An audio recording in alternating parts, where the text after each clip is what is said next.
Hello guys, welcome back to the channel. You're here today with me, Jonathan, aka Carnivore Muscle, joined today by lovely Joe. Well, to say her last name. Sleep and Slim Down Journey from Joe Sleep and Slim Down Journey. Also featuring Miss Mary the cat, if she's there today. How you doing? Also featuring Miss Mary the cat.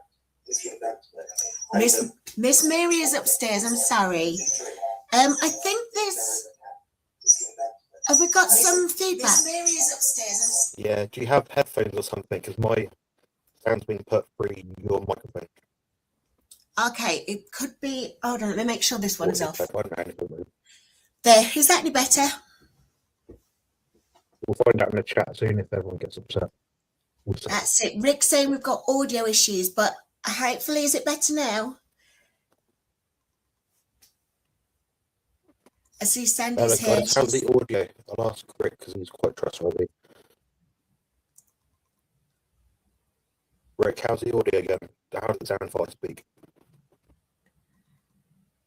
It sounds a little bit crackly. Your voice is choppy, says Rick. We're dealing with 2 gigabytes per second Wi-Fi and 5G maximum 4 bars. But well, do you want me to start if you need to do anything else with the audio? Yeah, I can say later. There's nothing I can do on my end whatsoever at all to fix it. Other than going to a different room and just be disturbed by everyone. So, yeah. Okay, well, I'm just looking through the chat. We've got lots of people here today. Lots of our friends that we know and love. So, for example, I can see that we've got Himani here. Himani all the way from India. Lovely to see you, Himani. And, of course, we've got Zed Big New Wasnik. You know this person. This person appears on your channel all the time. So they're saying, hi, folks, hit the like button. So be sure to hit the like button for us, please. Then we've got Rick from Charger Mopa. Hi, Rick. How are you doing? We've got Bella Sunset. Bella is from Canada. So it's lovely to see you, Bella, this morning. Very lovely to see you. We've got Rudy here. Rudy, good to see you too. 907 Central. Sandy's here, the beautiful Sandy. Lovely to see you, Sandy. We've got Amy here from Amy Loses It. Fabulous. I hope everyone's having a good weekend. Josephine, is Josephine Australian Josephine? Josephine Cowley, is that Australian Josephine? That'd be Australian Josephine, yeah. So it's lovely to see you, Josephine. We've got Karen here. And my mum, probably. Is that your mum? Hi, Karen. So yes, is it better now? Do you think the audio is better for you? Hopefully, I don't know. I've just realised I'm an idiot. I've literally just moved me, but not the camera at all. This is a nightmare. Like, the amount of stress it's been through to get microphone sorted. Now the camera's not working. Everything's broken. Well, the camera's working. We can see you fine. No, my camera I spent £100 on, that's not working. Oh, you gorgeous camera, yes. It's, that's the point. But basically, I can have my microphone working when the internet works, when everyone else is on Wi-Fi, or I can use my phone and have a crackly voice.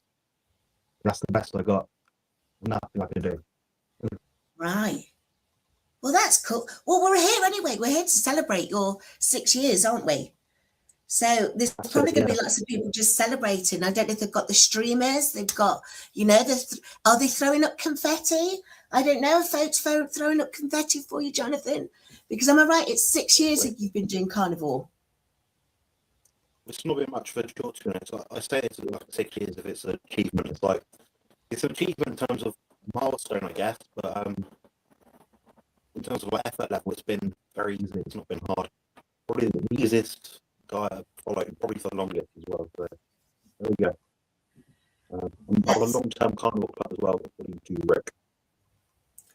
That's it. So Rick's saying here that more than 5 years makes you long-term carnivore.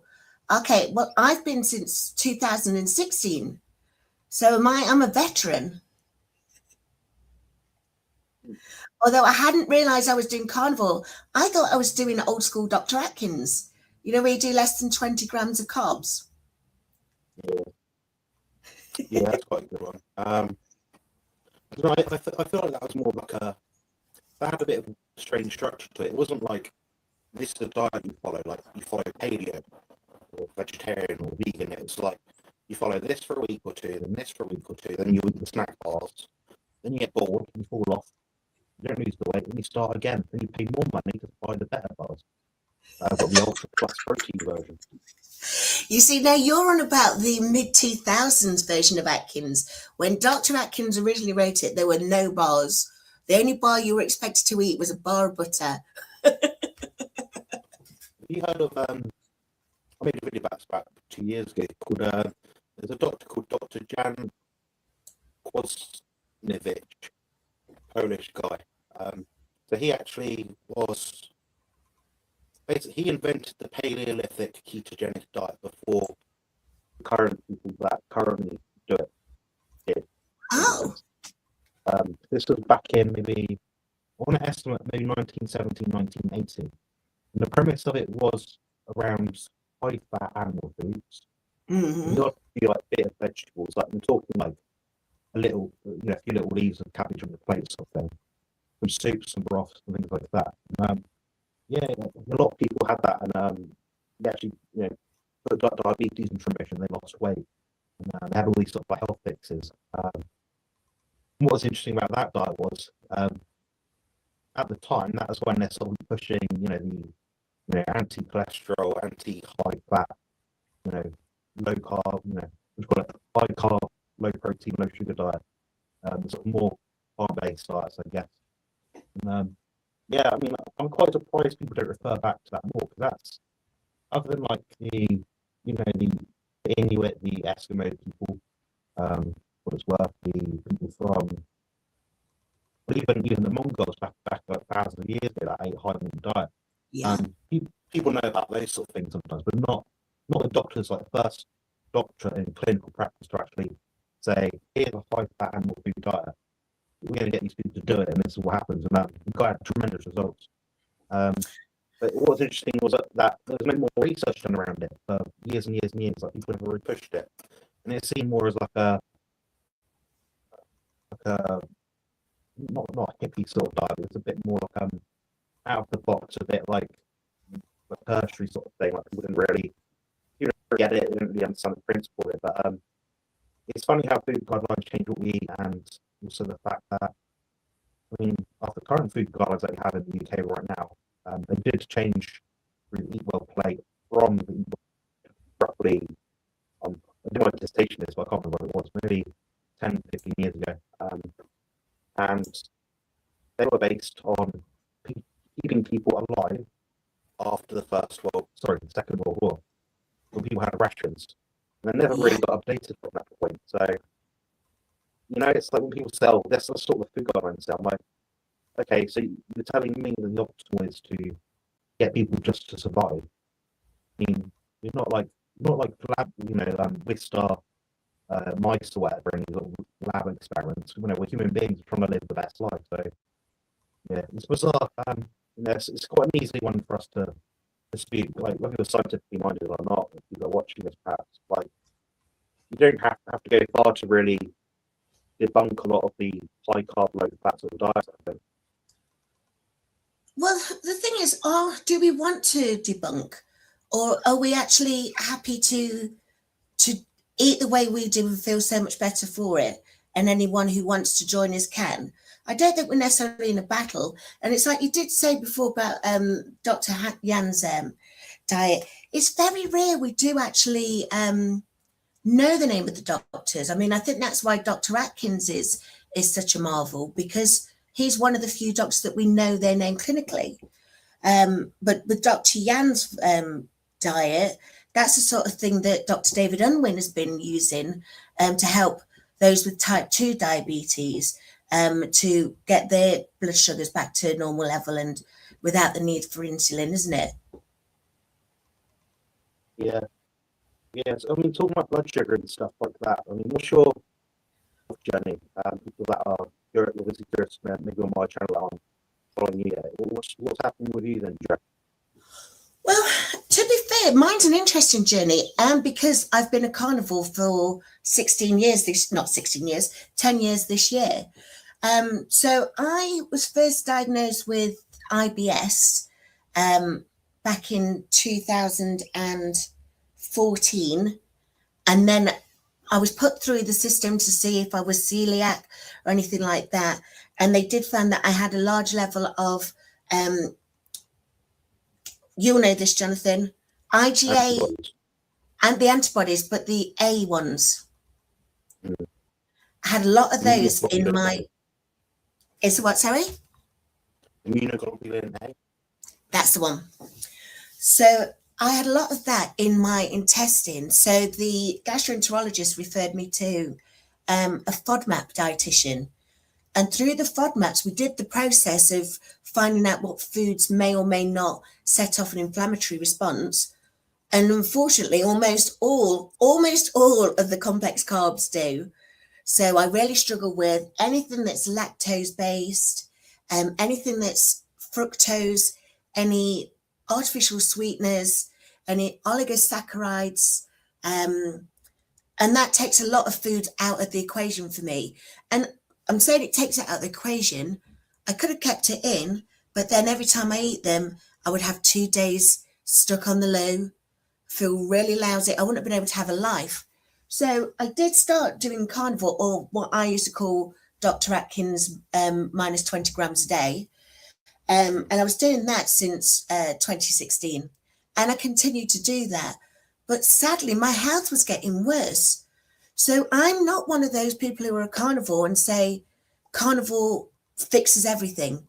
There's other things that were going on in my body that my body was still becoming worse. We've now found out that it's primary aldosteronism. And aldosterone, you'll know, is a hormone, isn't it? Is it a hormone? You said you could explain it better than I could. Yeah, it's responsible for regulating the water balance of the body and the kidneys and things like that. It has interplay with other parts of the brain, how we are wakeful, how we assimilate different foods, what we do with different, electrolytes in the body. The problem with your issue is because it is so deeply genetically rooted, there's very little you can do. And what you just said about, you don't tolerate a lot of the complex carbs. Well, what you might be able to say from ancestral heritage is that you're, looking back thousands of years, your people, your original native people, whoever they might be, might have had a very refined diet. That means they were really, really, really, really good at eating the foods that you tolerate now. Then you might have all the meat, like myself, from, I don't know, more Scandinavian, northern hemisphere sort of heritage, I don't know. We would have had more, maybe more dairy, maybe more eggs, maybe more fish. And because we have that, we could expand the population quicker, perhaps. Who knows? It's all very much speculation, but means we might have had a more diverse diet. Therefore, our gut microbiome now is more adjusted to it. So you might have had a more specialized diet, the same way Mary the cat has a specialized diet. You give her a chocolate bar, you give my dog a chocolate bar, and went well for it. But we can tolerate some of these things because we've been, big fans of Cadbury for a long time, I guess. Big fan of Cadbury's. Well, I think it's interesting you put that out there because in my family from St. Lucia, so I am mixed race. My mum's a white lady from Nottingham, and my dad is a very, very healthy, very healthy looking. He's a fitness guru down there, and he's 72 years old this year, still runs his gym. So he runs a gym for his locale. But even with that, he had a first stroke at 53 years old. And so that takes us into the idea of, as you say, the hypertension part of the primary aldosteronism. It can actually finishes off. With that said, though, again, my dad is a huge fan of eating all the whole foods, and he'll eat some veg. He eats a little bit of fruit, but not a huge amount, which is odd because he does have a banana and papaya plantation over there. But as I say, I wonder if the carnivore diet makes very strong people, because I'm from a long line of strong people, and just sadly, by trying to eat the complex carbs, that was then messing with my body, and as well as the primary aldosteronism.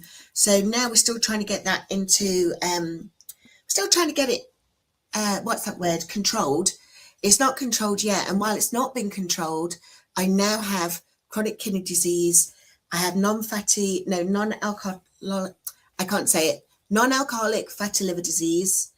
I have hypertension, asthma, severe sleep apnea, and now I've got problems with the heart where because hypertension's just been raging and the sinus tachycardia. So one thing that I'm doing now, as well as having my CPAP machine, is of course I'm using the GLP-1. And the GLP-1, I don't know, you know more about this. I call it a wonder drug, but you'll know more about the science of it. But ultimately for me, I think it's helping with the inflammation, so that I can continue to eat my carnivore diet, my very low carbohydrate diet. And I'm now feel like I'm thriving. Even with all of these damages to my different organs, I feel like I'm thriving, which is a wonderful thing. Yeah, exactly. It's true, yeah. From my mum's just an expert, she's like right outside my door. It's really annoying. Yeah, so like the GLP-1s, when we talk about GLP-1, we're already talking about one injectable drug and one oral drug. But when we talk about it colloquially, that means, for example, semaglutide, tirzepatide, retatrutide, which isn't out yet. There's more of them to come down the line, sort of thing. But yeah. What basically you're saying is like the medication you're using right now is stimulating or increasing the satiety you're getting from the food that you're eating by delaying the absorption to the small intestine, therefore reducing the area under the curve. So when you eat the food, blood glucose, sugar goes up, it'll go down after. What we're basically doing is, rather than having that, when you get that peak, that's what damages the cells and the blood vessels. Pouring enough through calcium, platinum, for that. What you're doing is you're taking a drug which, rather than going like that, means it will just digest a bit slower, a bit longer. Therefore, the area of the curve is actually smaller. The load on your pancreas is less. Therefore, your insulin sensitivity is better. Therefore, you're less likely to be insulin resistant. Therefore, you're more likely to have appropriate leptin, ghrelin, dopamine, signaling, things like that. That's how the GLP-1 effectively works. What you're using, I believe, is tirzepatide. So that's got something called GIP in it. Yes. That works more so from the standpoint of, I guess you could say, like, in some work on the brain, for like an agonism of the brain, so something which turns on certain hormone in the brain. Some of these things work more through the digestion pathway, so slowing down digestion. And the latest ones that are coming about soon are working on the glucagon pathway. The idea is, if you elevate your glucagon levels, you, in effect, it's almost like an exercise mimetic, but it's not. So your body will think that you need more glucose being released, sort of thing. But what it'll do is, because you're not using that intensity level of exercise, you'll start to burn more fat because of it. So your resting injury potential will increase using those sort of drugs. But the problem is with all of the comorbidities that you mentioned is you don't know how that's going to affect the interplay between all the other medications you've got as well as the conditions that you live with. Yeah. So it'd be very much a trial and error kind of thing. And I mean, a lot of people are against the GLP-1s, but I think we live in a modern world of a society that's got a food system which is not ideal. Like at the end of my road, we've got a sign there for KFC and McDonald's. Everywhere we go, it's not easy. Something like 60,000 new food products are released into the supermarket shelves each year. we've not got 62,000 more types of eggs. We've not got 20 more species of animals to eat. We're still eating beef, chicken, fish, turkey, whatever, eggs, drinking milk, things like that. So it just goes to show how much processed food we have, and it's not people's fault. Obviously, some people out there, maybe they get bored, maybe they're not motivated, maybe they have too much time in their hands or something. But some people are trying, they're doing their best, but their hormone levels aren't reacting as they should because we're not in a natural environment, which would be otherwise. So that's why those sort of medications are useful. The other point people say, but all the side effects, and I say, yeah. Can I just step in on that point you made there, Jonathan? You was mentioning about the hormones. Well, again, that takes us to the question that Rick's got here about hypertension on carnivore. I was carnivore, but the hormone aldosterone was then kicking up the water retention, which made me have hypertension. But then likewise, it was also kicking out adrenaline. And in fact, I found that I was pre-diabetic on 10 years worth of carnivore. Seems outrageous. But Jonathan, you can explain that to us a bit more, can't you, about why that might be? Yes, effectively, the body always wants to heal itself. But the problem is, when you get to a certain point, you become less mobile, so you can't exercise as much. Therefore, you can't resensitize your muscle cells to something called it's called the glucose receptor. So that's what allows glucose to go in and out of the cell. If that cell becomes less sensitive, you store less in your muscles and more in your fat. So it almost has like a bypass in effect. So the food, the energy, the calories, so to speak, what you eat would affect your body differently how they affect my body. Because I can exercise, I can do things I enjoy doing. I've got a bigger bucket. So effectively, we all have a bucket which you might say, this is our muscle glycogen. Effectively, when that glycogen is overflowing, that's when we gain body fat. The problem is people then look at that in a 2D market kind of view and think, oh, if we just take less in, put more out, we've got more space in the bucket, we'll lose body fat, we'll titrate down, and so on and so forth. The problem is the hormonal effect. As soon as we add in the modern processed foods, that bucket, and let's just use, for instance, say people listen to this, calories, so that 2,000 calories you eat, that's what I eat, will be impactful differently on our bodies. And I speculate, and professors like Kay speculate as well, it makes up for about 20% of body composition outcomes. So if you gain 10 pounds of fat, 80% of it is you've eaten too much food, but 20% of it is that food's been bypassed or distributed ineffectively for what a healthy human should have. And that goes down to like the glucose receptor kind of thing. So, like I said, we've all got a limited, finite amount that we can store in our body. But with your issue, you can't exercise, you can't increase your muscle mass as much. Also, with the heart issues, the primary aldosterone, when you try and exercise, these things stop you.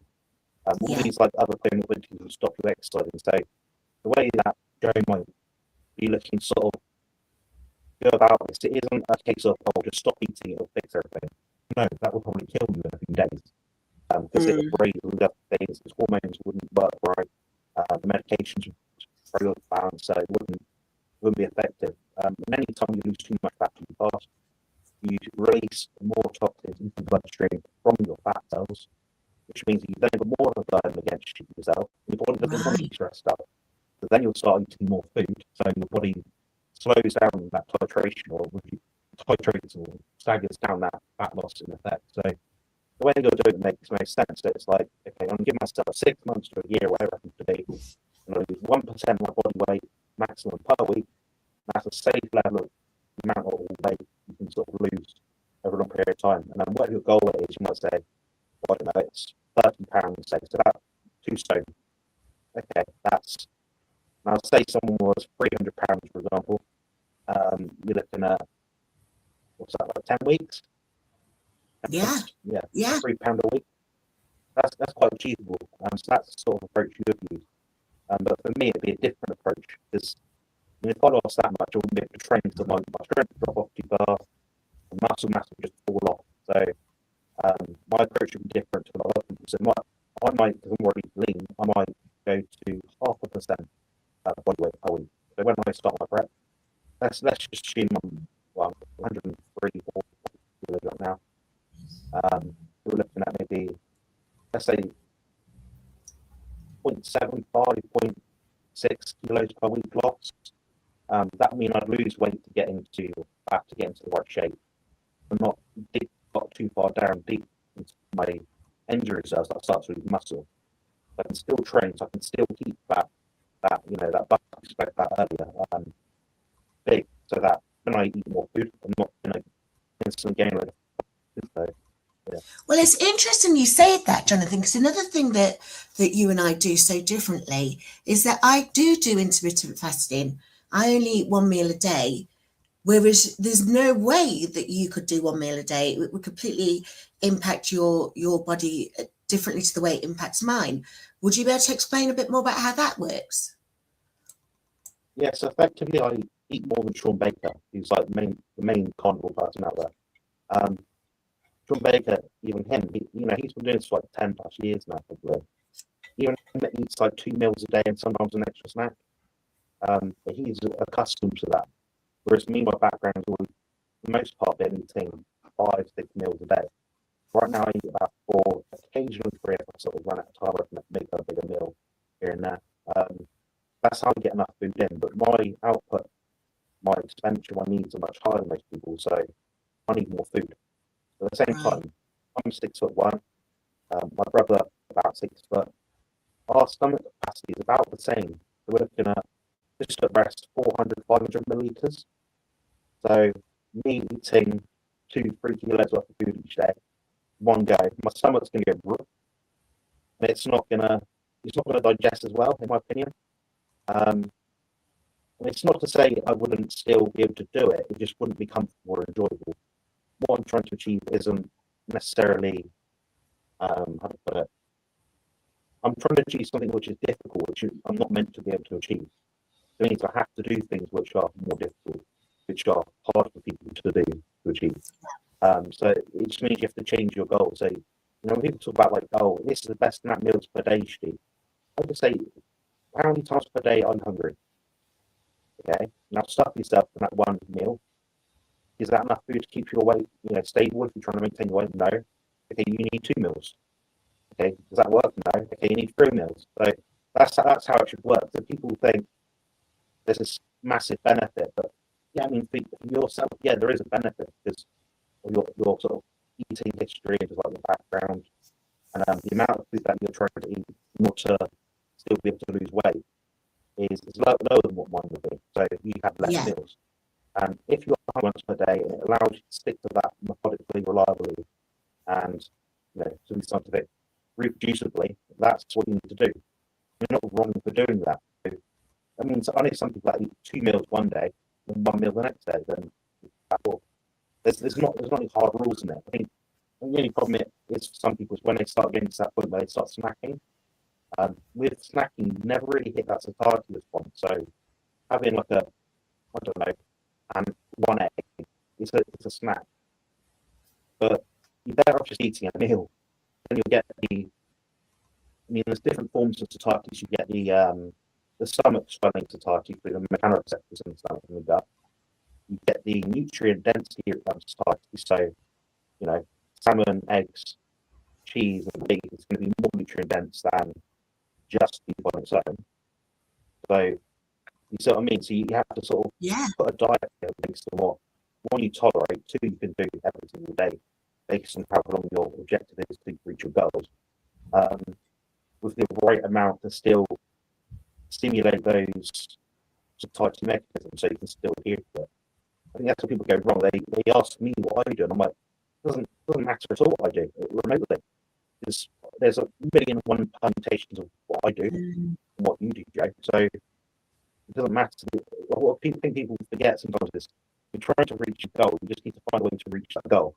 It doesn't necessarily matter how, why, what you do to get there. But if you have to use a GLP-1, go for it. You know, it's certainly got more efficacy than calorie counting. Calorie counting we see in studies, at best, like 5% of people reach their goals. But what we're looking at with these sort of drugs, they are drugs, guys. They are medications. Yeah, they are prescribed. You're getting a lot more than that. Yeah, there are side effects, but I mean, if you had at least a double or triple success rate versus no benefit, you might as well, you know, if someone's willing to use them and deal with the side effects and read around it and get prescribed it and have the right medical check and things, yeah, you're doing it a better way. You're doing it a more efficient way, and you're using technology to your advantage. You know, it's not everything that's scientific and new and modern is a bad thing. And I think that's what we call an appeal to nature fallacy. The idea that everything natural is good. It's like, well, if you put me out in the wild, I'm not going to survive very long. I need, you know, to have to drink water. I need sort of a packet of salts in my cupboard to hydrate. You know, I'm not going to last in the wild. So nature in itself is good up to a point. There's certain things here and there which can sell us forward. I mean, imagine we're still stuck not using bloody wheels. Well, your life without a wheel. No Amazon orders. No Amazon orders. No meals out. Definitely Amazon order. That's a bad one. I don't know. You've got to push something in your house, like a new fridge freezer or something. Oh, you're gonna have to pick that up now rather than roll it. You see what I mean? So people. It's a tool, isn't it? A lot of these things it's a tool. Yeah. Now, you did mention in there about the intermittent fasting and how it would, you know, it's harder to get more calories. But my rheumatologist was telling me the reason why she was suggesting the intermittent fasting was because of the insulin resistance. I had a huge amount of insulin in my body, even though we don't actually measure that in the UK. But we find out that you could tell by things like having the brown necks and things. What are your thoughts and suggestions for people who are insulin resistant and not necessarily want to go carnivore, but want to change the way they eat or the foods that they eat in order to improve their insulin sensitivity? I'd take out all the processed foods as the first thing, the easiest thing. Now this is like just broad advice for the average person that is on the street and chatting to the bus stop sort of thing. I've not got 20 minutes to speak to them about diet and all these things, you know. They want to know two or three little key points. Get rid of processed foods, one. Try and get about 40% of your diet, ideally, protein. So 40% of your plate or anything like that is going to be better because it's going to give you more satiety. Therefore, you're less likely to overeat. More nutrient density as well, because you're eating protein. Protein by default is most nutrient dense. In Greek physiology, it means the first or the beginning or the start, something like that. So, you know, even the Greeks knew back then, you know, if we want people to begin something to live, it takes protein. You have to, you know, you have to have something to make something in effect. The other essential nutrients is fat as well. I think a lot of people on low-fat diets tend to have issues sort of maintaining hormonal function, things like that. Right. So people just be like, oh, it just means you've got, you know, lower testosterone, you don't need enough fat. No, it's much more than that. All these hormones, guys, they're not just testosterone makes you, I don't know, aroused, excited and stuff.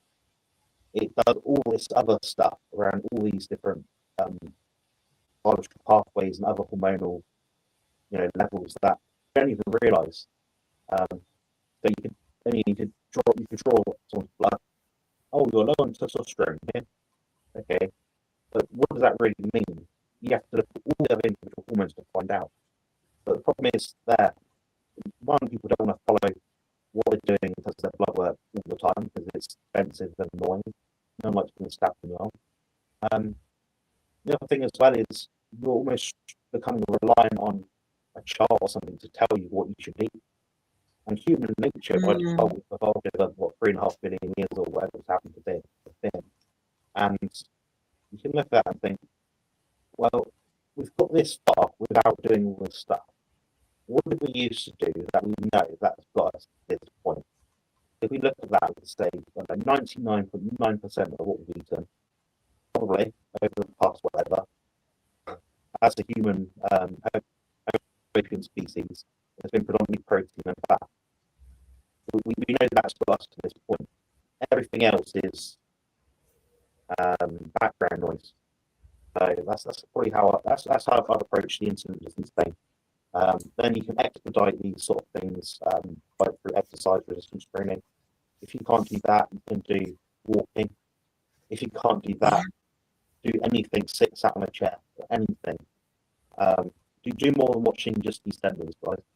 That's my tip. Now, you also mentioned there about health and, things that we may or may not be able to do. And like, my story in that I was struggling with mobility, massively so, at the start of my journey. Again, just because of how much water retention was in my body, all my joints, everything was swollen. I couldn't stand on my feet and hold 25 stone worth of weight. But could you tell us a little bit more about your health journey and the things that you do and the reason why you went on to carnivore? Yeah, so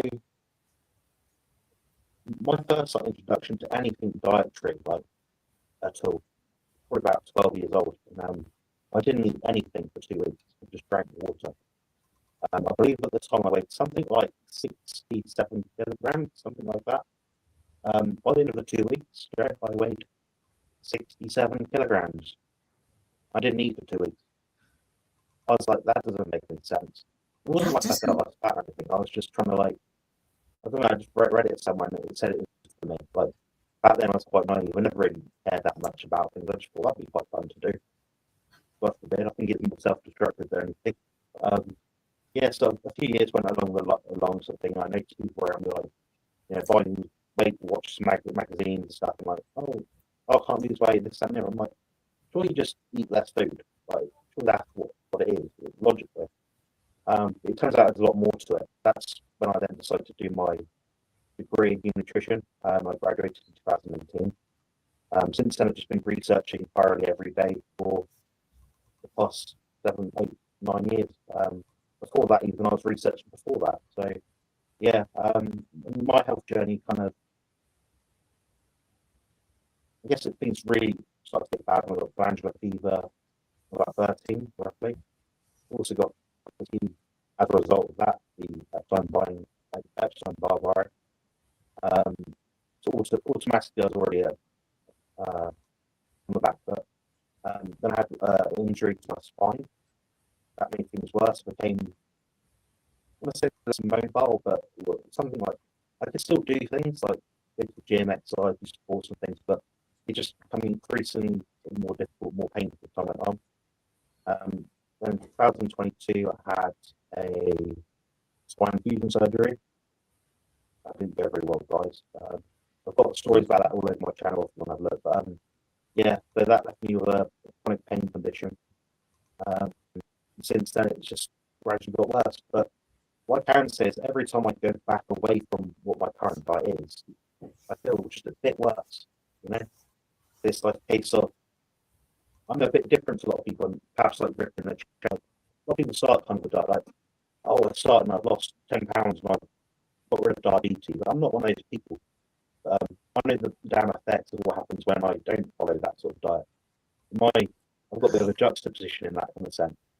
But I've also been lucky to sort of learn from a lot of people along the way through different means, so collaborating online, coaching clients and things, and sort of I've worked out there's more than one way to skin a cat. Sometimes you have to use soft skills in coaching rather than just, do this, do that. Because if it's that simple, it will be perfect, but it's not. It's not going to happen for everyone. We're always trying to improve ourselves in some way. We're not born that way to be perfect. But I think there's a lot of mistakes people make along the way. So a lot of my content online now that I make as a content creator is obviously free. So actually, about 98% of what I have online is free. There's like the resources I have, ebooks and things like that. I've been able to sort of enjoy some of the benefits from that. So I set on the razor actually last year, around about March time, I think, or April. Was it May? I can't remember. Sometime 6 to 9 months ago, and I sort of thought, yeah, I was struggling to afford medication from a condition that's not my fault. I've got an online audience that support me and care about me and trying to sort of improve my well-being and sense of being human. And that's allowed me to sort of do more things, and that's I've got a more enjoyable life now. It doesn't mean that the pain away. It doesn't mean that my life outcomes are going to be totally different long term. But it means that at least right now, it allows me to sort of assist and keep making content, keep helping out other people, and enjoying reading positive comments sometimes. So that's always nice as well. And yeah, so, I mean, I just want to say thank you to everyone that's supported me so far at this point. 6 years into Carnivore Diet. So yeah, it does mean a lot to me. I'm currently on a bit of a YouTube ban, by the way, guys. If you're wondering why you said, something nice to me and I just got heart by it, that's all I can do. I can't do anything else. It's not letting me comment. It says error, cannot proceed or whatever. So yeah, I've reached out to people I know, through email or WhatsApp or Instagram, whatever, if I can. But yeah, and since then I've been diagnosed with all sorts of funny illnesses, and I live with this absolutely brilliant trifecta of autism, chronic fatigue, and CRPS type 2, which is probably as good as it gets besides being terminally ill. So yeah, but in that kind of sense, I'd say it's introduced me to lots of new people as well along the way. I've learned a lot of new stuff along the way, but also I've been humbled in some senses because I've realised as much as I've learned from my own experience and others, I realise how little we do know, which means what we see out there and we think is out there in terms of scientific facts and absolute best practice, there's more work to be done, and a true scientist, for what it's worth, never stops trying to learn, and is always trying to disprove their own hypothesis. So my current hypothesis, I guess, is if you want to live a long, happy, healthy life, have a good social network, go to the gym if you can and enjoy it, do resistance training to a safe degree using sensible methods, eat a ideally animal food-based diet, reduce processed foods, out in nature as much as possible. That's simple stuff. I think it's not really too contentious, I guess. But yeah, I mean, what's your Can I stop you there? Can I stop you there a second, Jonathan? Yeah. So you did say a lot there, but a lot of the things that you did say was about the social network of it all. Now I can see the people who are in the chat. There's a lot of people here in the chat that you appear on their channel, or you're coaching them. Could you tell, for those of you that are there and know Jonathan, and we're celebrating his 6 years today, would you mind throwing up some hearts or confetti? Do the emojis for us, just throw those or put them in the chat. That'd be wonderful, just so that Jonathan recognises that it is a celebration. I keep saying, Jonathan, I'm going to make you smile all day today. It's a fun day. But can I ask you now, Jonathan, you did mention the fact that you had that injury at 13. But you keep reflecting on the fact that you do enjoy going to the gym. What was it about bodybuilding that called to you? Why bodybuilding? I guess it's an all-weather sport. You could say it's a sport or a pageant, really. Depends how you frame it. I'd argue it's a sport.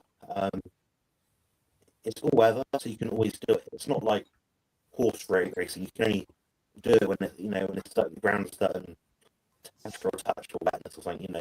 It's not like golf where you might have to use an indoor mini golf thing, or you can do it anywhere. Like my brother's got a gym in his garage. In the lockdowns, we had a gym trained outside. When I trained, and it's not been lockdown, I trained in a gym. There's no sort of limitations there. I don't like things that I can't maintain or continue or do reliably.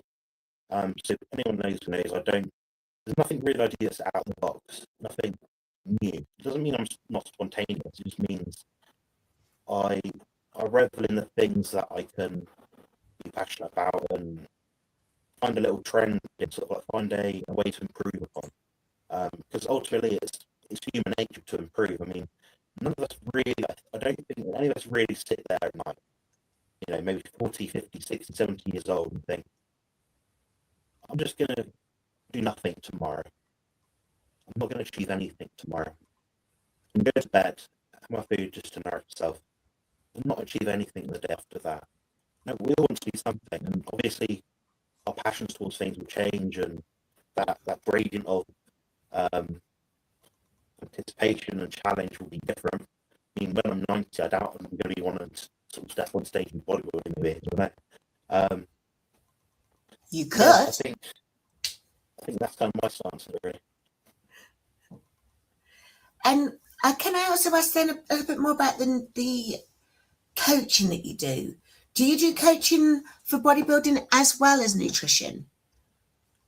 Yeah, I do both. So I think a lot of my clients that come to me, it's been a mixed bag of these, but a lot of my clients that come to me tend to have some similarities to me. They'll either be autistic or heavily involved in resistance training, strength training, or that have some sort of similar injury to me. They'll see what I do on YouTube perhaps and think, well, that's pretty good. Oh, he can still do that. Well, that's achievable.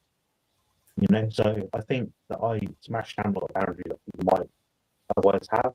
I think sometimes, I get messages like this every single day, like, oh, you inspire me about this, or I'm impressed that you can do this, and I explain how I do it, and it just clicks to them. It's like, oh yeah, I could do that as well. It's possible. It's on the table. What people fear most is that they have something they want, but it's not on the table. So I like to try and show people that it's still possible. You know, within reason. If you've got, I won't even go that far. You probably know what I'm going to say, because I've said it like a million times in the last week. But if you're someone with certain abilities, yeah, some things are unachievable. If you want to be, for example, a race car driver, Formula One, you're not going to do it really if you've got no limbs. It's going to be quite hard. But look down the line 10 years. I mean, I watched a documentary the other day. There's a guy with a helmet on, and he's controlling some sim thing that's driving around the track or something, just with his head. He's not doing anything. So, you know, that could be a sport for someone else down the line. It's not physical in that sense, but it's still skill. You know, sport's about skill. Also. And I like that, actually, what you've just mentioned there, because for me, who has got the mobility and the health issues, I have diverse abilities. I don't have a disability. I have a diverse way of doing something. So I don't consider it as a detriment. And we've got a great question here from Kendi K. And can I first start answering it, but then you explain why my answer might be the same as well, Jonathan? Yeah. So Kendi asks, how is your blood work as a strict carnivore, specifically the cholesterol? So for me, I have dyslipidemia. But the interesting thing is that we spot the dyslipidemia when my lipids are fine throughout a certain time of the month. They're fine when I have the injections, you have the blood works done. But then when I'm unwell and I have the blood works done, if I'm having a flare-up, I go and have my blood works done and my lipids are up like that. So my lipids rise when I'm unwell. I did something the other day where I was wearing the glucose monitor, and if I'm stressed out or if I'm feeling unwell, then my glucose rises again. Is there any correlation with that and the cholesterol for me, or how does it work for the average carnivore? That's my part of that question. Okay, so what people have to think about, I'll put my summarizing thoughts first when I explain it. Every lipid value that you read in a blood test result from your GP or anyone is an absolute waste of time to look at. It's a waste of time to test, and it doesn't mean anything. The reason why I say that is because some of these things are firefighters trying to put out the fire. And if you measure it, you say, oh, I've got a headache right now, my cholesterol was raised, my triglycerides have gone down, or my HDL has gone down, or something like that. Well, that's just what the body's doing innately, naturally, evolutionary, to get to that, to kill your body. it's a signal trying to say, I need more of this over here. Let's put that there so I can fix it. Now the body's not going to create certain things that are going to be deleterious to it. Now a counter argument to that is, oh, but what about the plaque in your arteries? Well, this has been very thoroughly tested, and it's very easy to test. All you do is get a cadaver, take the blood vessels out of the arteries or things like that. What's in it? 2 to 3% of the plaque in it is cholesterol. But that cholesterol, that blockage, that plaque might be 50, 60, 70% foam cells, which is basically fibrotic tissue, which means the cholesterol's come in, try and clear out or repair that blood vessel, because the blood vessel has been damaged by something else. So it's a case of correlation rather than causation. There's lots of examples like that in science. But yeah, your body will do the weird things with blood values all across the board. One example, my EGFR in one blood test recently was 54. That puts me at stage 3A, I believe, kidney disease. Yeah. I tested it the next day. It was 70, and up by about 17 points or something, or 16 points. Now, they realise, okay, Jonathan's muscular, goes to the gym, he trains, his creatine level is different. Therefore, the index number, which is the EGFR, so you've got, with a lot of these test scores, you have one number here and one number here. You pull like a graph, what you call it, an index number. So your BMI, waist to height ratio, all these sort of things and things like that. They're just a number with 2 associated numbers with it. But what's to say both of those numbers actually mean anything?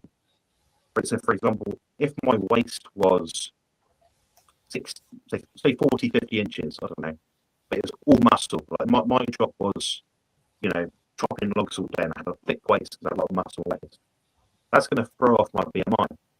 The same thing's true with all of these blood markers. A lot of them don't mean anything. So when you have these rudimentary, run-of-the-mill tests at your GP, not a lot of them really mean much. They give an indication, obviously, to the broad spectrum of people, but for a lot of people, they don't. Myself, my BMI is meant to be, 22 or something. Me to get my BMI 22, I'd have to weigh like 10 stone, 11 stone. Wow. I'm never going to weigh that until I'm old and rugged. Probably. As you say, you're 6'1" as well, aren't you? Yeah, it's just not feasible. So, the other thing about cholesterol is, like I said,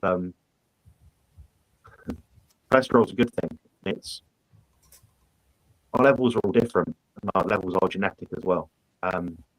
Based on our environment, our toxicity, our exposures, they just don't translate to anything. What else is there really to cover? Well, I'm just thinking as well, there was a recent study out, wasn't there? This was in the news over the weekend about a recent study showed most people who are centenarians, where they're over 100 years old, they've been tested and their cholesterol's higher. But I must admit that a lot of the time they do those tests in the UK because they want to see if you've also got other issues like possibly the pre-diabetes, because then that message is kind of saying we've got a metabolic issue going on here. Or is that the case? I don't know. I'm still standing up for the Western medicine. I know what I'm doing. I'm still standing up for Western medicine because I still believe that I'm here with the help of my very good doctors. I said I was going to get you to smile, Jonathan. You're just laughing at the What I personally think, with any disease out there, think whatever it is, diabetes, Alzheimer's, the problem you have with current science is we use the wrong measurement to measure the most appropriate indicator of that thing. diabetes, what is that? Chronically elevated blood glucose. That's how we measure it. We can measure that. We can measure our blood glucose. We can see how much is in it. Now, how do we know if we're reducing our diabetes level or insulin resistance or whatever you want to call it? Well, what cells does it affect? Now, how do you measure what's in those cells? Glycation. So the measurement or way method or metric to use to identify diabetes or reduction of diabetes at current is perhaps HbA1c. The limitation of that is it measures what we've done on average for our dietary approach over 3 months. So if you change your diet, Joe, next week, it's still, that blood test you have for HbA1c will only be representative of what you've done for the last 3 months. There's other things like fructosamine levels, fructosamine. So basically, that'll be measuring the elevated fructose in your blood sort of thing. The glycation from fructose in your blood. So everything you take in will have a glycating impact. So it means it'll attach itself to sugar molecule attach itself to a protein molecule and make it deleterious. So therefore, your body's DNA system, biological biochemical system will have more work to do to get rid of it. So therefore, you have a higher level of a certain enzyme or marker or indicator of that level in your body. So saying, oh, my triglycerides are X, therefore I'm more likely to be at Y. We've got a test for that. Look at that test. So you get what I'm saying? It's about looking at the right measurement, the right thing. Like, it's like saying, for example, how tall are you, Joe? I'm 50 kilos. No, I'm asking you how tall you are, not how much you weigh. Oh, but don't weigh 50 kilos. Can you imagine you like that? Well, I must admit, I've always been, still an advocate for Western medicine. I still don't understand why someone like me who's chronic kidney disease, I've got inflammation in the glomerula that causes blood in my urine, and that's not been mentioned. That's not been measured since I was diagnosed with chronic kidney disease. So then they're not assessing why there's blood in my urine, even though every time we did the test before I got diagnosed, they'd always find it. So as you say, I can understand where you're coming from in that point. The information is supposed to help feed the treatment plan, isn't it? Yeah, I mean, the pathology of all these things is whatever it is. You just have to get the right tests, the right scans. A lot of these things cost money. I was in hospital. What's this last week? I was in hospital overnight the other day, and I have no doubt in my mind they probably spent the health service a couple of grand. Yeah. But they used all the wrong tests. They wasted a couple of grand. So I mean, what they should have done was, rather than using that EGFR, for example, they don't consider like muscle mass, weight, and things like that, and it's done by different races. You've got all these different ways to measure it. The thing is, you're not going to throw out a gold standard test, which is what I've had in the past twice now, to prove or disprove kidney function level, because one, is expensive. Two, means it's going to take take a lot of someone's time up. I mean, when I had that done, it's like a 7 or 8 hour ordeal. If someone's just a bit worried about their kidney health because an enzyme might be a bit high or something, you're really going to put everyone through that meal, sitting in a hospital for 8 hours or something. It's not feasible. So that's. I mean, I'm a big proponent of Bart's case. I mean, I'm not a world expert at human pathophysiology. He's probably one of them. The other person, obviously, is Coach Stephen Thomas. He understands blood markers much better than I do. A lot of what I say is based on medical science, certification, human nutrition degree, and personal experience. But I don't personally look into that. It's not my niche. It's not my hobby. I don't really want to know why people. But it doesn't. It's not my field. It's not my point of view. You're not interested. I care about my bodybuilding. That's what I really say. Yeah. And you mentioned there that you got a degree in nutrition. I don't remember what you said, but I'm just looking at this comment here from Karen, and she says, "Thank you, Jonathan, for your extensive knowledge of carnivore diet. I was quite ill. With Jonathan's help, he helped me in my wellness recovery.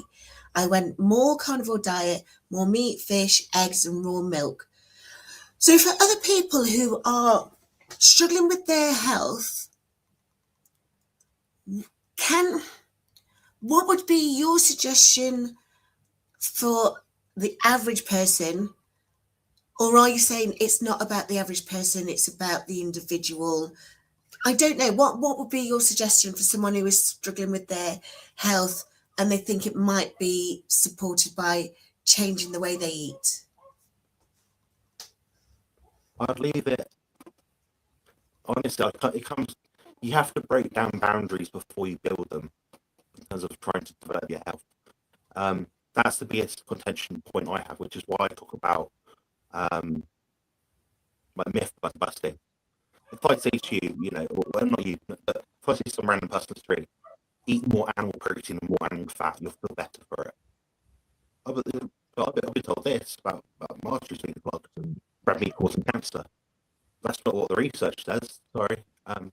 Yeah, but that's what the guidelines say. Who wrote the guidelines, guys? And pesky guidelines. What does the current research say? When do you last read research? What does the current meta-analysis say? Not that. But the average person isn't trained in statistical analysis. The average person is not by default trained to understand what science means. They're trained through nature, through society. Read a magazine article, read the headline, or read the conclusion. Oh, okay. And that's going to sound really arrogant, but I think most people that read these scientific studies shouldn't be able to comment on them. But it's not a freedom of speech thing. I think everyone should have their opinion. But they shouldn't be able to be absolutist about things, because I would argue, can you look at that data yourself that is transmuted from that study, analyze it yourself using the mathematical skills, scientific skills that you have, and come up with the same conclusion as the person that wrote that conclusion article? No, most people don't. So we rely on people perhaps like me, perhaps like Barkay, or anyone else that's trained in this sort of thing to interpret it, because we can actually unpack it and pack it back up again. What we find is when we unpack it and pack it up again, we get a completely different answer. Well, get back to the point. Yeah, the guidelines themselves have only just recently been changed, haven't they? The AMA ones, to show that there's the pyramid now of that rather than that. Yeah, I think I'm kind of getting back to your point. What was your original question? Sorry, I think I kind of. The question was about if somebody like Karen, and she's explaining that while she was really unwell, your help has helped her improve her wellness.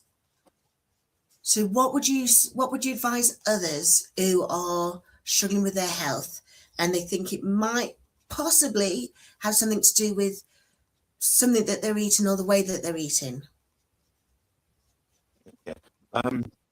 Well, 99.9% of our genetic makeup is identical, or near enough the same. The idea that we're so different and we have a completely different diet as human species is incorrect.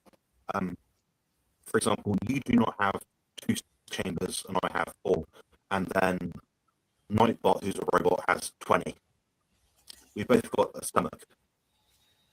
We both produce an enzyme at a certain concentration within a certain pH gradient within our gut, which activates to digest certain amounts of food in certain proportions. What if that enzyme's flawed through genetics, or, as you say, the things that they're eating?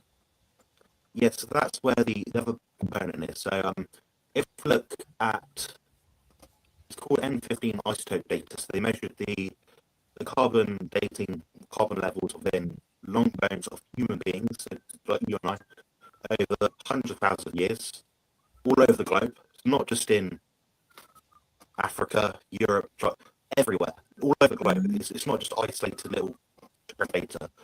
They found that something like 70 to 80% plus of their diet, based on scalable data from other animal models using the same metric, which would transpire to the same outcome.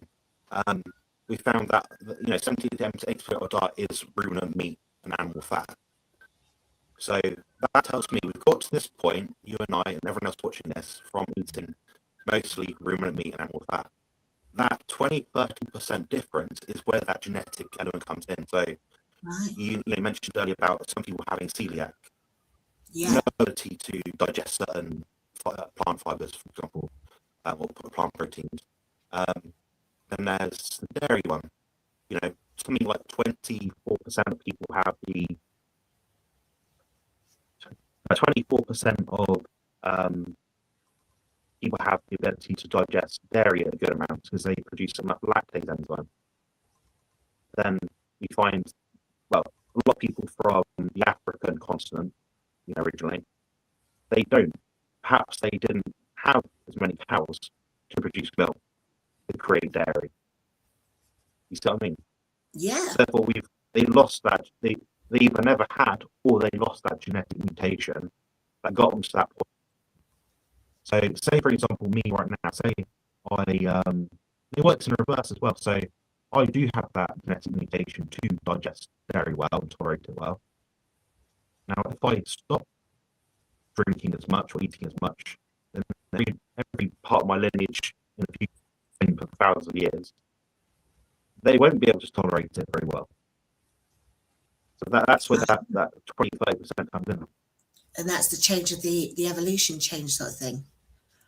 Right. So this is one big thing that we've been hearing a lot in the GLP-1 community. We are actually real big advocates for the GLP-1 medication is helping you to then re-educate the way that you eat and the way that you exercise. We don't believe in eat less, move more, but we understand a little bit more about the fact of let's get in our protein first. Let's do strength training, because especially for the women of an age, we need to make sure that we're protecting our bones and whatnot. So what would you be able to tell us who are on the GLP-1, both men and women, what would be the advice that you would give us that would help us to keep with the educating ourselves on how we do things, on how we eat? Stop watching TV is one of them. So stop absorbing incorrect information. Be more refined of your approach in terms of what you take in. So am I okay still watching Bridgerton then? I can watch Bridgerton. No more Bridgerton. No more Bridgerton. But as you say, a lot of the information that we are hearing on the TV and in the media is all. One example is our dietary amount of protein meant to eat, like reference range guidance, is something like 50-60 grams per day. That's not remotely enough. That's not what current literature says to maintain muscle mass. I'm not just talking about bodybuilders or people that go to the gym, people a bit more concerned about body composition. I'm talking about anyone. And 50 grams of protein is not enough for pretty much anyone, unless you're like sedentary and 3 foot tall or something. I'd probably argue something closer to the amount of about 2 grams per kilo, roughly. Something like that. That's a bit more appropriate, but the individuality obviously comes there where the more protein or muscle you have on your body, the more protein you need to sustain it. If you're 80% body fat, you don't need the same amount of protein. You obviously scale that down. Most people, I think, that probably benefit them. If I was to give like one guideline piece, it'd be definitely eat enough protein. The bones themselves are actually made of protein. The majority of the tissue is protein. That's how you stave off osteopenia. That's a high risk among a lot of the population group that typically would be using GLP-1s. So you're talking about, I personally know more women that use it than men. The data itself probably suggests about the same if you looked at things broadly who's prescribed it. Majority of people are over the age of 30, 40 years old, so they are higher risk. Perhaps less estrogen in the body, less ability to absorb calcium because of that. Yeah, the protein elements can be key as well. Also, like I said earlier, it's proteos, meaning the first. It's the most important thing. What people can do actually is a bit of homework if they want. Join Carnivore Muscle and Joe for homework. Let me get my jotter. Get Joshua. Yeah, so what you need to do is go online or any resource you like that makes sense, even a textbook of some sort of information. Look up how much, B vitamins, I don't know, minerals, iron, all this sort of stuff. All this stuff that's in your food. Look what is in, like, say, grams of beef. Okay, do that. And look what's in 100 grams of your favorite acai berry smoothie. Deduct about 20% of that, because that's what you won't absorb anyway by default. Because you only absorb about 80 to 85% of plant foods anyway, and that's at best. But what you also got to factor in is a lot of the vitamins and minerals that are contained within those plant foods are bound up in certain anti-nutrients and fiber, and for a process called chelation. The chelation is when you've got some kind of maybe amino acid, molecule, compound attached to something that the body might need. So magnesium, for example. When that magnesium that you ingest through the food, within the food you eat, is chelated, it means it's bound up, which means it absorbs it. But on the flip side, you can create products now and supplements that chelate it positively so you absorb more. So it's a double-edged sword. But the problem with all plant foods is you don't absorb 100% of it by default, because they're not necessarily human food. It's like trying to run an APK file, an Android file, on an iPhone. It's not compatible. You might be able to jig it up, you might have to change things for the script somehow and make it go, but ultimately it's not the same file type. It's not going to work. So we can obviously absorb some things. It's not that all plant foods are all bad, but there's a certain spectrum of toxicity within all of them. So if I was to say avoid certain foods that have the most negative chelation, we're looking at spinach, kale, almonds, cashews, pretty much all seeds, anything with leaves here and there. Some things as well can be used medicinally, so there's a case for that as well. So some people with elevated, I'm letting out some secrets now. Some people with elevated elevated estrogen might eat more carrots, because that absorbs some estrogen within your body as well. So elevated estrogen. Have you got anything for people who've got lower levels of estrogen? Have you got a hack for us? Live more sensibly, eat more animal foods. You need more cholesterol to create human or mammal hormones, basically. So that cholesterol only comes from animal foods. So you get more of something, you usually have to throw more in the mix to get it going. More resource, I'm with you. So you're not necessarily someone who advocates for only carnivore, then, for example. You more about the moderation, but that includes getting some animal product. I think if someone gets 70 to 80% of the plate from animal foods, they're doing good enough. I think if someone's got some major life-threatening disease of some sort, and providing they can adapt to it safely and not wreck their guts in the meanwhile, the close to 100% the better, I think.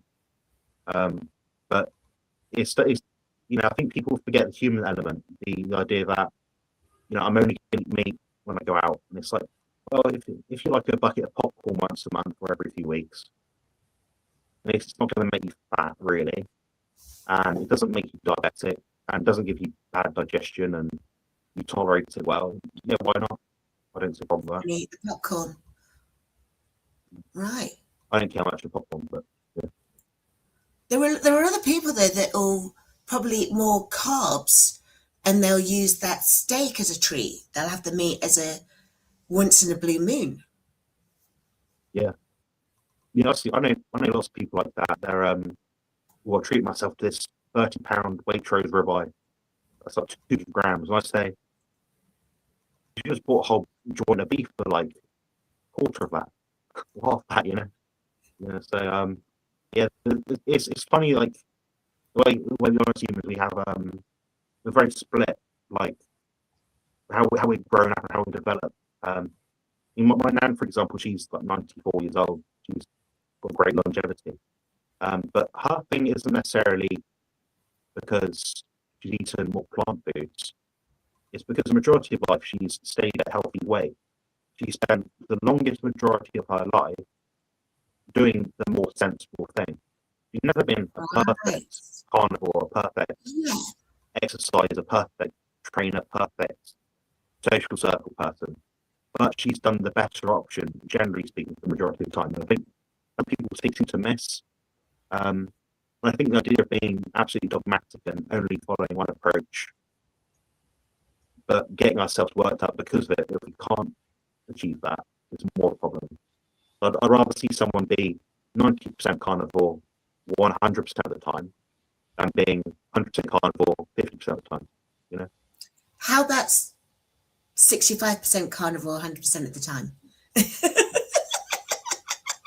Because some people just live their pasta. You're leaving a third on the table. It's like going to the shop. You want to buy, you've got an offer and you've got, 3 for the price of 2 on your ribeye steaks, and just pick up 2 of them. You've left a third on the table. Do you want to leave a third on the table? Is that part of your sort of prerogative? Not mine, definitely not. No. Yeah, it depends your level of need to sort of do that. If that makes sense. Like I know you had some food out the other day. You probably had a bit of sauce here and there or something, and whatever. It's like probably not going to break the bank. Yeah, maybe you gained an extra 25 grams of fat that day because of it.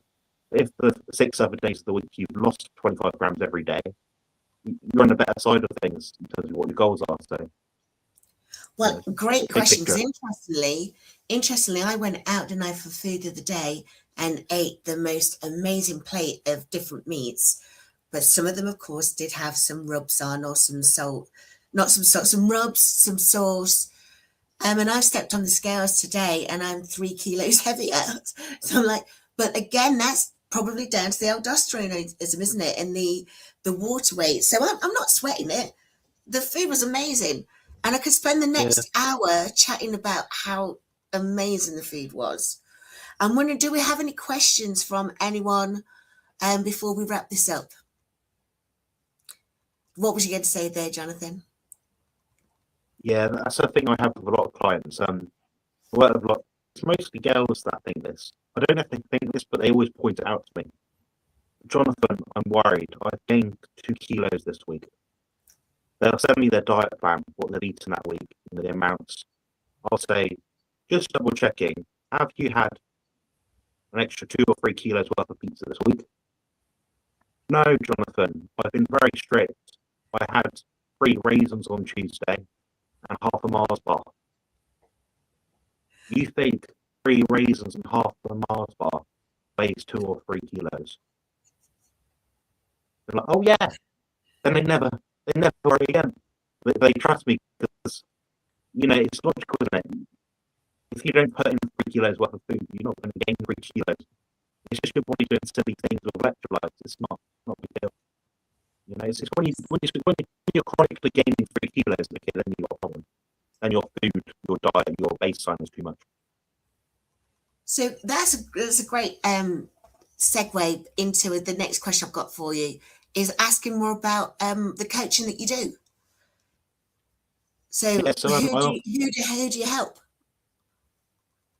I help people all over the world, honestly. I've got clients from New Zealand to Australia to Poland to Estonia to US to Canada to South America. No one in the Arctic Circle yet. Not doing very well up there. Wait until Trump gets over there, maybe it will change things. We're not mentioning the T word on this live. We're not mentioning the T word. Yeah. But It's how just a mix do of you people. do it? How do you do it? Because I understand with your health issues, you do have some ability concerns and diverse abilities. So how do you manage to coach all these people? Well, I keep my numbers very small. So when I work with people, I'm not working with 30 people who I don't know their name, you know, or I sort of form friendships and relationships with all these people. So it's much more manageable. It's more pleasurable. Because when I pick up my phone, I'm not looking at thinking, oh, that's Joe. That's which Joe is that? No, there's probably going to be one Joe, or one Zbigniew, or one Daniel, or one Rory, or one David, or whatever, you know. So that I find that quite easy and quite enjoyable. I've got a very simple process of check-ins.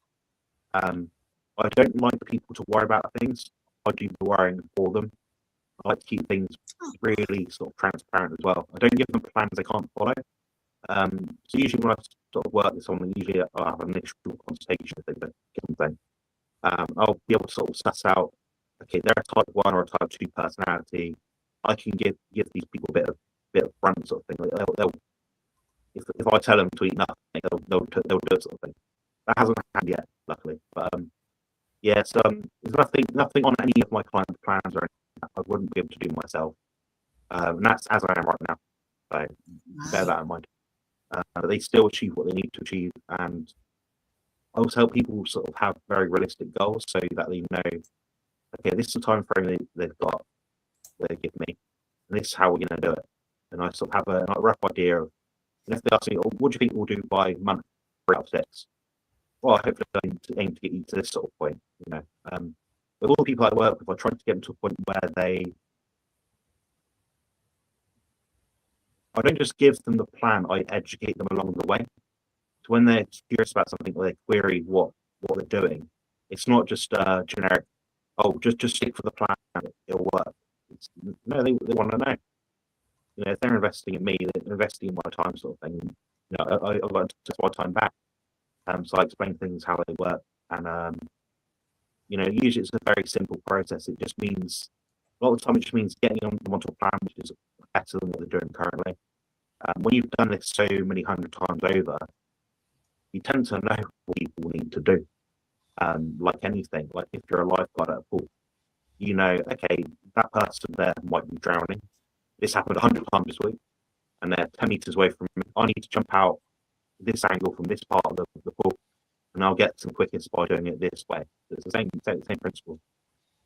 I like that. I like that. And so, as you say, if people are interested in nutritional advice or body composition advice, they can come to your channel, they can subscribe to your channel, but they can also get in touch with you about the coaching element of it. Right, yeah, and I've got lots of free content as well. I don't like to be an absolute salesman, but yeah, if you go through my playlist on my YouTube channel, I've got things on pretty all stuff that you might approach me for based on our discussion today. So probably autism, exercise technique, how to track your nutrition data, how to track your body composition, goal setting. Sometimes just a bit of humour, a bit of sarcasm in some videos. There's a lot of sarcasm on your channel. A lot on my channel. Yeah, I've produced a few documentaries as well. So I would say at this point, over about 800 or 900 videos, probably covered every question you possibly have for someone wanting to start or already following a carnivore diet. I'm at the point now where it's not like I know everything, but I'm at the point where when a question comes up on a live stream or Q&A, I'm like, I've got a video for that. Yeah. You know, so I can start making the same videos again, I guess. But yeah. You keep sending me to different videos. It's like, Joe, I really should just look. But I like chatting with you, so that's all good. Now, the last thing I want to do before we go then, I just want to remind people that you're actually involved in a Mr. Health and Fitness 2026 competition. Could you tell us a little bit more about that, please? Yeah, so I actually came across a friend of mine called Brandlin, and he's running for a position, I believe, for some political thing in Las Vegas in the States. I don't know, guys. I don't really watch politics. Yeah, we're not he's a doing really nice guy politics. and no politics. Anyway, so he likes to sort of do different things. He's very out there, like likes to go and achieve things. And he spoke to me and he booked in a consultation about like contest prep and peak weeks, the last week before contest day. So got in touch with him through socials. We had each other and gave me a shout out, all that stuff. I looked at his profile. He's like, "Oh, Mr. Health and Fitness." I was like, "What's that?" Oh, I'll leave it. It's probably just some American thing, I thought, well, actually, I could actually apply to that. I thought, okay, so about 4 or 5 days ago, whatever it was, I set up a profile on it. Basically, it's like an international online voting event with different stages. I believe it ends at some point around April. What it is to find out who the 2026 Mr. Health and Fitness is. Women can also apply, but I believe the timeout for this round is in like a day or two, sort of thing. It might be too late for a lot of people. When I first started it, I was about 20 or something. Within about a few hours, I got to about 4th. And by the end of that day, I think I got to 2nd in my category. Wow. So there's multiple categories basically, and each, you basically qualify next round, sort of thing. The top 20 in each category in the first qualifies to the next round, which starts in a few days. Then I believe it's the winner and the number 2 of the next round after that. Then it's the final sort of thing. So it's basically an online voting popularity contest. Luckily, I have you guys to help. So what you can do is you can actually go onto my profile. It'll be linked below in 5 channels, I believe. And you'll be able to sort of see what I do, what I stand for, how I'd invest the winnings. He has $20,000 cash prize, also a photo shoot, which is pretty cool. So if I win that, I actually spend the money, be useful, make more educational content for people like me and other people in the sort of carnivore space as well. Promote my brand and just continue giving back as I always have for the past few years online.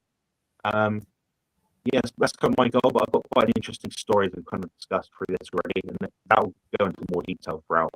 I do kind of explain what my background is, my different conditions, and how I've been able to achieve what I've been able to achieve so far. And basically, you can vote for free every day once. You just sign in, I think it's your Facebook or something, just to authorize it. You have to verify it's a human being, sort of replying, not sort of like a bunch of robots. Submit vote, and you can do the same thing every single day for free. And hopefully I'll get higher up the rankings as time goes on. Like I said, I'm currently ranked number 2, so I'm a good step for the next round. Hopefully I'll be able to win that. And if you're wondering why I think you should vote for me and not the other guys, the vast majority of the profiles I've seen so far all have very selfish endpoints with the money that they aim to raise. That's all I'll say. Okay. So what I'll be doing is I'll be using yours is more for philanthropy. Mine's more for philanthropy, yeah. I probably need the money more than the other guys as well, to be honest. But it's a case of growing what I already do and helping to expand my reach so I can help others that are helping me, basically. Wonderful. Jonathan, have you got anything more to add before we close it off today? You haven't sung a song yet. I've not sang a song yet. I'm not supposed to be singing. I'm supposed to be matching your energy today. If I'll sing a song, if you sing a song, we'll sing I Want My Soul. I might end with a song for Lee. I can see Lee's on the chat. But no, seriously, I've really enjoyed this today. I think I've learned a lot more. I have got things that I need to go through and ask you again. You know I will. But before I will go and check your channel to see if the information's there. I'll do a Google search and Chattercase, just so that I'm coming a little bit more informed as I ask the questions. But I've really enjoyed it today. It's been lovely chatting with you today. It's lovely seeing everybody in the chat. So thank you everyone for joining in and listening and being great viewers. Jonathan, do you want to end it and say something inspirational? Yeah, well, I think if I can get stuff done from my bed from 20 hours a day, I don't see why you watching this can't. That's my motivation. More rationale rather than uplifting and inspiring. Crack a whip. That's We're it. cracking the whip. I like, sometimes the whip needs to be cracked. So, let's do it. It's Monday. Let's crack that whip. Yeah. Oh, thank you, Jonathan. Right. Thank you for today. Right. And thank you, everyone, for Cheers, joining guys, us. and you. Thanks, guys. Bye. Bye. Build muscle and lose fat on the Carnivore Diet.